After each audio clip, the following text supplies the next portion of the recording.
দেশি ভিসা সবার বিশ্বাস। আসসালামু আলাইকুম দর্শক বন্ধুরা, আজকে আমরা মালয়েশিয়া কলিং ভিসার সর্বশেষ আপডেট এবং বর্তমানে আমাদের সরকারের তরফ থেকে কি তথ্য এসেছে তা নিয়ে আলোচনা করব। চলুন আর দেরি না করে আজকের ভিডিওটি শুরু করা যাক। আপনাদেরকে সকলেই স্বাগতম জানাচ্ছি নতুন একটি মালয়েশিয়া কলিং ভিসার আপডেট এবং সর্বশেষ পরিস্থিতি নিয়ে।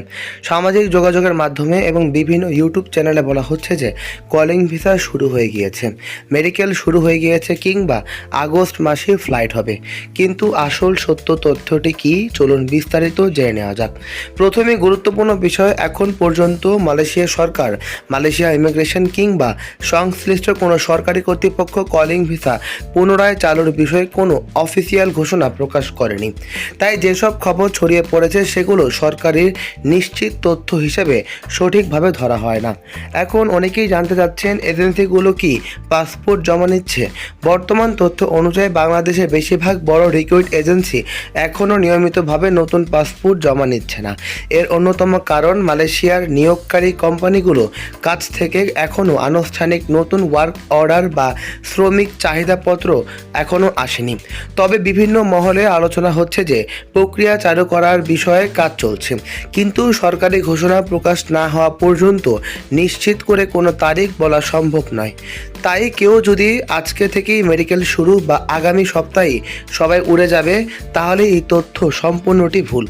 কারণ এখনও জেনে নেই কলিং ভিসার সাধারণত কী কী ধাপে প্রক্রিয়াটি সম্পন্ন করবে। প্রথম ধাপ হচ্ছে সরকারের অনুমোদিত মেডিকেল সেন্টার এবং স্বাস্থ্য পরীক্ষা সম্পন্ন করতে হবে। দ্বিতীয় ধাপে পাসপোর্ট এবং প্রয়োজনীয় কাগজপত্র এজেন্সির মাধ্যমে জমা করতে হবে। তৃতীয় ধাপে মালয়েশিয়ার নিয়োগকারী কোম্পানি ইমিগ্রেশনের কাছ থেকে অনুমোদনের জন্য আবেদন করতে হবে এবং চতুর্থ ধাপ অনুমোদিত পাওয়ার পরই লেভি জমা। এছাড়াও বন্ধুরা বিভিন্ন ধরনের তথ্য ভিসার জন্য ইস্যু করতে হবে। সর্বশেষ এজেন্সির মাধ্যমে বিমান টিকিট সংগ্রহ করে মালয়েশিয়া যাত্রার প্রস্তুতি নিতে হবে। এখন সব কিছুর কথা শেষ করে আসল কথা হচ্ছে কবে থেকে মালয়েশিয়া কলিং ভিসা চালু হবে। বন্ধুরা, এখনও মালয়েশিয়ার কলিং ভিসার ভ্যালিড বা ভেরিফাইড তথ্য প্রকাশ করেনি, কিন্তু আমরা আশা করতে পারি এই বছরই মালয়েশিয়া কলিং ভিসা নতুন করে চালু হবে, যাতে করে সাধারণ জনগণ এবং সাধারণ মানুষ বৈধভাবে সহজ উপায়ে মালয়েশিয়াতে ডিরেক্ট কলিং ভিসায় যেতে পারে। মালয়েশিয়ার সর্বশেষ আপডেট জানার জন্য আমাদের চ্যানেলটি সাবস্ক্রাইব করে রাখুন।